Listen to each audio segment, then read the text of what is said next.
Fala, meus queridos, canal Bad Draw na área.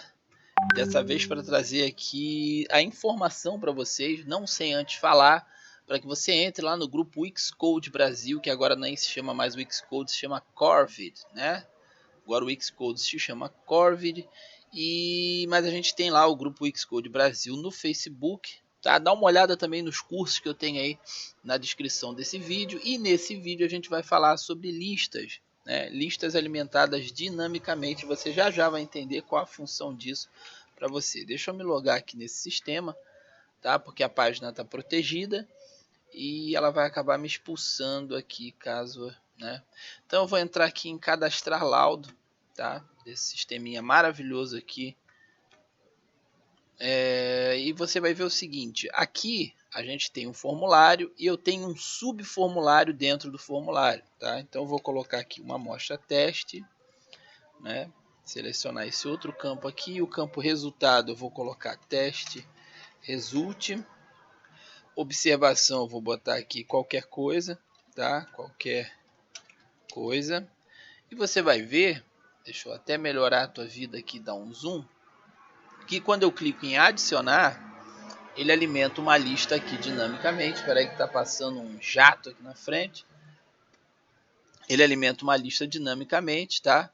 E se eu vier aqui botar novamente a informação, ele zerou ali o subformulário, certo? Resultado, vou botar aqui 005, observação OBS. Vou clicar em adicionar e ele vai alimentar esse subformulário aqui dinamicamente, entendeu? Isso é muito útil quando você quer, por exemplo, ter ordem de serviço, e você quer ter, por exemplo, uma lista de itens, enfim.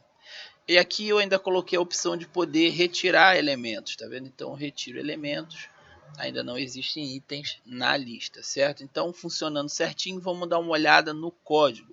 Para rastrear esse código, a gente vai pegar aqui esse botão de adicionar, tá? E vamos lá em tudo que acontece assim que ele é clicado. Então quando ele é clicado, esse evento aqui que está dentro dessas chaves, né? Daqui até aqui acontece, né? Vamos entender o que acontece primeiro. Primeiramente, eu defino uma flag. Eu gosto muito de trabalhar com flags. Essa flag é a que vai validar o meu formulário. O meu formulário tem 3 campos obrigatórios. Passou outro jato aqui. Tem um campo aqui, o campo amostra, o campo micro-organismo, o campo resultado. O campo observação não é obrigatório. Então eu tenho que verificar se esses 3 aqui estão preenchidos. Caso eles não estejam, a gente vai ver mensagens de erro aqui, ó, tá vendo? Preenche esse campo, preenche esse campo. Esse aqui acaba que não deu, mas ele também é obrigatório, tá? Deixa eu ver até se tem alguma coisa errada. Enfim, é uma coisa que depois eu vou ter que observar. Mas isso aqui é validação de campos, tá? Então vamos dar uma olhada aqui. É porque ele só está fazendo verificação dos text input. Tá? Isso aqui é o meu sistema de validação e não vale muito a pena a gente se prender a isso, porque eu já falei de validação de campo com vocês em outras situações. Certo? Então visualizando aqui, se eu fizer agora, tá vendo? Ele já está funcionando certinho. Isso aqui é uma função que eu uso, né? Eu defino os campos não obrigatórios e tal. Isso aqui tudo é um sistema de verificação para saber se os campos estão vazios. Isso aqui você pode fazer da maneira que você quiser. Então, validações à parte, né? Espera aí que eu tive que dar um pause aqui, estou tentando reformular o meu pensamento. Tá, ignora aqui a forma que eu faço validação daqueles campos ali, tá? E vamos direto para que item na amostra, adicionar item na amostra, chamada função invalidando. Tá, aqui até aqui eu ainda estou validando, tá? Se tiver validado, olha o que eu faço. Eu pego e crio dentro desse array, eu tenho um array que chama itens da amostra, tá? Poderia ser declarado o array aqui, mas ele é declarado lá em cima, ó. Itens da amostra é um array vazio, certo? Esse array vazio, se for validado aquele subformulário, aquele array recebe aqui um objeto tendo aqui uma chave que começa aqui e termina aqui, e esse objeto tem os seguintes índices, né? O índice ID, esse índice aqui não pode deixar de existir, porque as listas no Wix só podem ser alimentadas por objetos que tenham um ID único, certo? Então, como é que eu fiz para criar esse ID único? Eu criei aqui na função string, a função mathRandom, que cria um número randômico, só que esse número randômico vem com ponto, e eu substituo esse ponto por 0, tá? Aqui eu criei um ID único. E eu coloco aqui que a amostra, né, é o valor da amostra, porque eu já tinha separado aqui em variáveis, certo? Não falei com vocês, mas está aqui. Eu separei em variáveis os campos, né, ali do subformulário. O campo amostra, micro-organismo, resultado, certo? Estão em variáveis. Então, ó, o índice amostra recebe amostra.lista.value, né? Recebe a variável .value. É como se eu estivesse passando o campo .value, e micro-organismo a mesma coisa, e aqui também a mesma coisa. Então, o objeto, toda vez que eu clico ali, alimenta o array, certo? Com um novo índice, certo? Então, cliquei uma vez, entra aqui um índice, tá? Agora, como que eu faço para esse array aparecer ali na lista, né? Primeira coisa, vamos olhar ali a lista e ver que essa lista ela tem alguns elementos. Tá? Eu tenho aqui, você só está em forma de tracinho.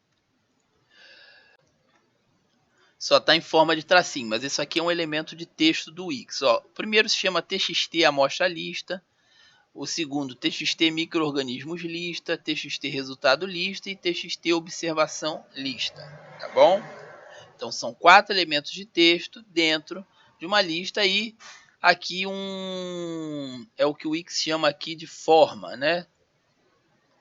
Essa não é essa arte vetorial aqui, é forma, sim, é uma forma. Eu peguei uma forma e botei aqui um X, tá? E ele se chama btn remover da lista, e depois eu falo para você isso aí. Então eu chamo duas funções depois que eu preencho aqui o objeto. A função listar itens é aqui, faz com que os itens entrem ali. Vamos dar uma olhada nessa função. A limpar adicionador de itens, ela faz nada mais do que limpar aqueles campos para que eu possa colocar um novo item. Então isso aqui é bem simples. Essa aqui é que vai mostrar como é que esse processo de alimentar a lista acontece. Ela está aqui. Essa função chama listar itens. Beleza? Vamos dar uma olhada aqui. Então o que eu faço? Primeiramente eu passo o array itens da amostra. Lembra do array itens da amostra que eu declarei lá em cima, que vinha vazio e que eu alimentei com objeto, né? Então o array itens da amostra é passado para o atributo data do meu repetidor. O meu repetidor se chama rep lista de itens da amostra. Esse é o nome do repetidor. Deixa eu clicar no repetidor aqui, tá vendo? Ó? Rep lista de itens da amostra. Então o repetidor passa a receber o array como dados. Lembrando que esse array tem que ser um array de objetos, e esses objetos têm que ter obrigatoriamente um campo chamado underline ID, né? Ou ID, certo? Depois eu uso essa função rep lista de itens, chamo esse método, quer dizer, do repetidor, que chama onItemReady. Significa o seguinte: quando os itens estiverem prontos, né, você faça o seguinte: eu pego e crio aqui 3 parâmetros para esse método, que é o parâmetro item, que é o que vai fazer referência aos elementos que compõem aqui o repetidor. O segundo é o item data, que faz referência ao array, para que do array eu possa retirar valores. E esse elemento i aqui é para marcar o número do índice. Esse eu não vou usar, tá? Então, onItemReady eu digo o seguinte, que o item, certo? Eu abro aqui a variável item, abro e fecho parênteses, e aqui dentro eu coloco o id precedido por jogo da velha, né, o tralha, né, txt amostra lista, lembra dele? Txt amostra lista. Com isso eu estou dizendo que quando os itens estiverem prontos, o item denominado aqui precedido por tralha, denominada aqui pelo ID, ponto text, quer dizer, no seu atributo text, vai receber item data, quer dizer, o item do array, ponto, o índice amostra, né, que a gente criou aqui, índice amostra. Então, isso aqui se refere ao array e isso aqui se refere a o nome, né, da chave do objeto que faz referência, que vai alimentar o meu elemento, o meu item da lista. E assim sucessivamente para todos. O micro-organismo recebe item data.microorganismo, que a gente criou aqui. E o resultado, certo? Então, muita atenção a essa forma de fazer seleção aqui do item da lista. O atributo do item, que é o ponto text nesse caso, poderia ser ponto value se fosse campo, né, campo de inserção. Item data se refere necessariamente ao array que a gente alimentou e passou aqui para itens da amostra que passou para o repetidor no atributo data, certo? E depois que tudo isso é feito, quer dizer que eu digo em cada lugar ali aonde o array deve ocupar, eu também pego e faço o seguinte: se itens da amostra tiver o tamanho, ponto length, de 0, eu faço aqui esse box aqui aparecer, né, que é box nada na lista. Eu faço o box aparecer e eu faço a lista sumir. E caso contrário, né, o contrário. Agora vamos dar uma olhada na lógica para que eu possa retirar esses itens depois, tá? Então eu vou aqui retirar btn remover da lista. Vamos aqui fazer ver propriedades, btn remover da lista e vamos lá ver o que acontece. Olha aqui, bem pequenininho, tá? Isso aqui é o seguinte. Então assim que eu clico, eu pego o meu array, que é o itens da amostra. Lembra o mesmo que foi colocado lá em cima. Eu percorro todo ele com for each aqui, né, valores aqui, que vão ser os valores